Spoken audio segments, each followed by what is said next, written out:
Rhinology, the nose. See, except for the frontal sinus, all the other sinuses are present at birth. The frontal sinus will have a capacity of 7 ml at 7 years of age. This has been asked very repeatedly.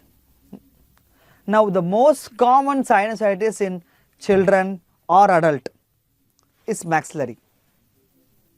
So, start writing one very important point here.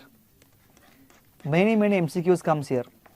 See, the most common sinus, most common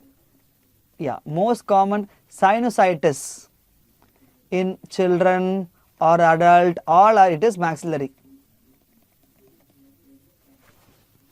If they ask you most common sinus to be involved in allergic sinusitis, then it is ethmoid. Most common site of mucocele will be frontal. Most common site of fungal ball,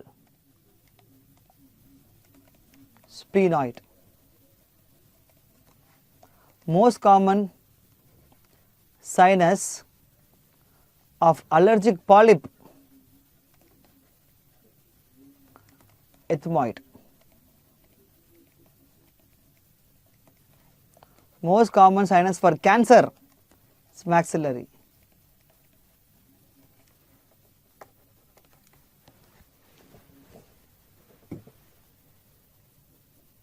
Most common sinus affecting orbit, ethmoid.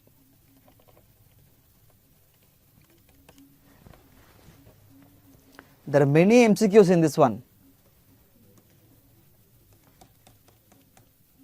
Okay. Now, the superior turbinate, middle turbinate and all the lateral wall is all originating from something called as ethmoturbinal complex. This is the embryology of superior middle turbinate and the lateral wall of nose, whereas the inferior turbinate is a separate bone. It is originating from a separate center. So, IT is a separate bone. Okay. The inferior turbinate will be resembling one organ in the body. How does IT resemble penis? See, penis has got a subcutaneous venous sinusoids. Similarly, the inferior turbinate also has a submucosal venous sinusoids. So, you know about the erection of penis. How does it occur? It's because of the venous engorgement.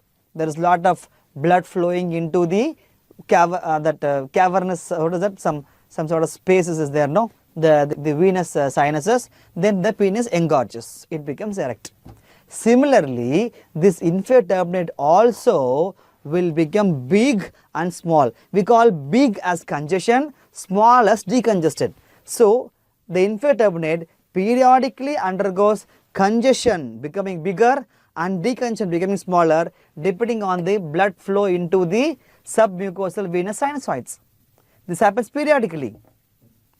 And that is what is main thing behind the nasal cycle. The periodic congestion and decongestion of the inferior turbinate is the one which is responsible for the nasal cycle.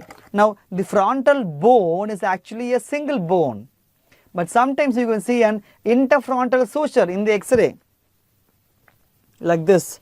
When there is an interfrontal suture, it means there is a hypoplasia of the frontal sinus. It means that they can have a hypoplastic maxillary sinus also. Hypoplastic maxillary sinus is very important because the only relative contraindication for the most commonly performed surgery in rhinology face, and the only relative contraindication for face